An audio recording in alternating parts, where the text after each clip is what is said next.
دلی state حج committee کی chairman کوثر جہاں نے CAA پر پرتکریا دیتے ہوئے ایکس پر پوسٹ کیا ہے۔ اس میں انہوں نے کہا ہے کہ CAA کو لے کر ایک بار پھر وپکش دوارا مسلمانوں کو بھرمت کرنے کا شڑینتر کیا جا رہا ہے۔ میری آپ سبھی سے گزارش ہے کہ وپکش دوارا بچھائے گئے شڑینتر کے جال میں نہ پھنسے۔ CAA ناگرکتا چھیننے کا نہیں بلکہ ناگرکتا دینے کا قانون ہے۔ اس سے کسی کو بھی گھبرانے یا ڈرنے کی ضرورت نہیں ہے۔ سٹیزنشپ امینڈمنٹ ایکٹ 2019 یعنی شریعت ترمیمی قانون، جس کے متعلق مسلمانوں میں بے چینی اور شکوک پیدا ہو رہی ہے اور کئی جانب سے اس کے خلاف بھی بیان آ رہے ہیں۔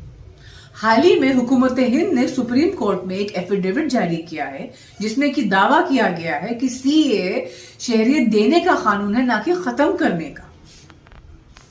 اس بات پر بھی غور کرنا چاہیے کہ سرکار نے NRC لانے کی نہ ہی کوئی بات کی ہے اور نہ ہی فی الحال ایسا کوئی ارادہ ظاہر کیا ہے۔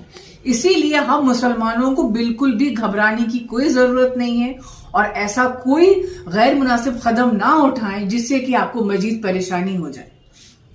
CAA کا مقصد جو ہمارے پڑوس کے ملک ہیں جیسے افغانستان، پاکستان، بنگلہ دیش میں رہنے والے غیر مسلمان مائنورٹیز جو ہیں ان کو شہریت دلانے کا ہے، اور اس سے ہندوستان کے مسلمان کو کسی طرح سے کوئی خطرہ یا نقصان نہیں ہے۔ یہ بات بھی ہم سب سے بالکل چھپی نہیں ہے کہ جو پڑوس کے ملک میں رہنے والے جو غیر مسلمان الپ سنکھیک ہیں ان کے ساتھ آئے دن زیادتیاں ہوتی رہتی ہیں۔ حال ہی میں آپ نے سنا ہوگا فیصل آباد میں ایک چرچ کو پوری طرح سے ختم کر دیا گیا۔ اسی لیے حکومت ہند ان لوگوں کو عزت و وقار کی زندگی دلوانے کے لیے بھارت میں شہریت دلوانا چاہتی ہے۔ اسی لحاظ سے ہمیں اپنے ملک کے مفادات اور انسانی حقوق کا احترام کرتے ہوئے CAA سے گھبرانا نہیں چاہیے۔